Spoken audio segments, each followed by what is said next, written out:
Hi everyone, this is Deb Tim, a Canadian girl, and this is another episode of my algae series. Today we are looking at hair algae, so please stay tuned.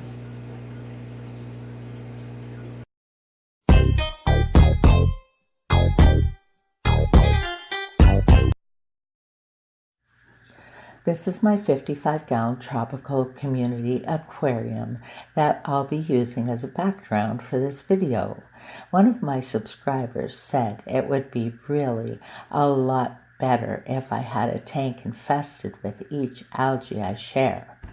Of course, that would be best for the visual, but I'm quite glad that I have to tell you it's not an option for me as I don't have an algae problem. This algae is one of the ugliest, most annoying and damaging plagues to aquarium fish keepers. It shows up running across the bottom of your tank. It can grow as nasty globs of string covering the surface of your tank water. It has the ability to diminish light to the point of causing plants to suffer. And fish have even gotten caught in the fibers of this algae, effectively trapping and killing them. This algae causes the most problems for aquarists than any other algae. Because there are so many species of algae, it's nearly impossible to confidently identify each one. There are many species that grow into this hairy mess.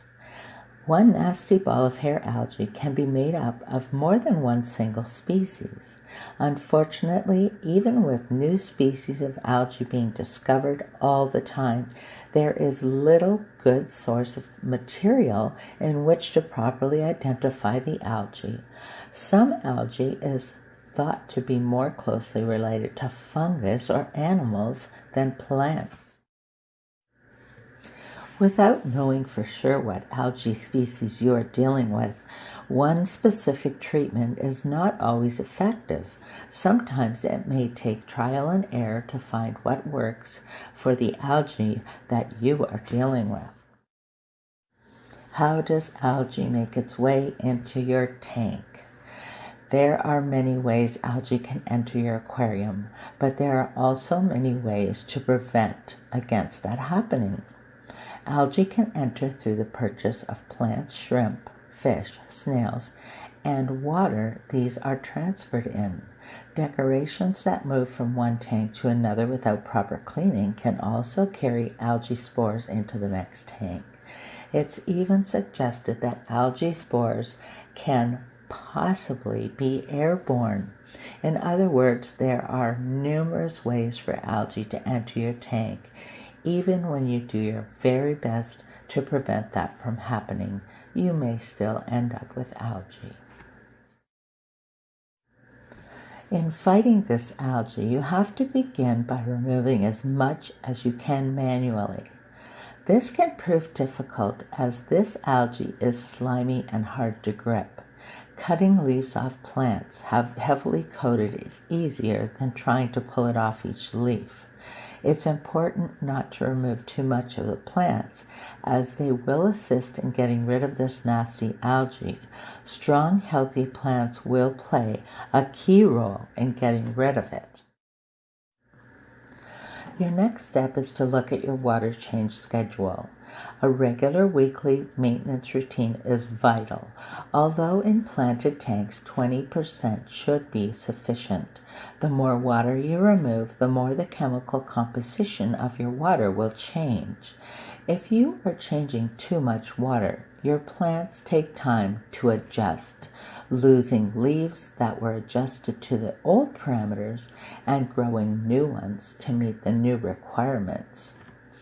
While the algae adjusts much quicker, the plants are expending unnecessary energy they need to fight the algae.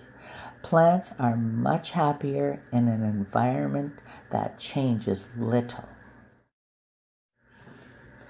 While algae prefers softer water, you can help prevent its invasion by researching your plants and choosing those that do better in hard water.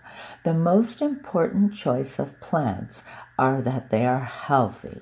Weak, spindly plants need the energy they produce for regrowth, while healthy plants are able effectively to fight off algae. There are algae eaters that can be added to your aquarium. Flagfish and Amica splitfins are two species that will eat this algae, although they're not always easy to find. Mollies, on the other hand, eat this unsightly algae and are readily available. Ghost shrimp are also effective, providing the fish in the aquarium aren't threatening to them. It's always best to have some type of cleaning crew in place before the algae grow, often keeping it under control, avoiding issues of algae altogether. Having strong, healthy plants requires dosing. This must be monitored closely, but allow your plants to flourish, and eventually they will overcome the algae problem.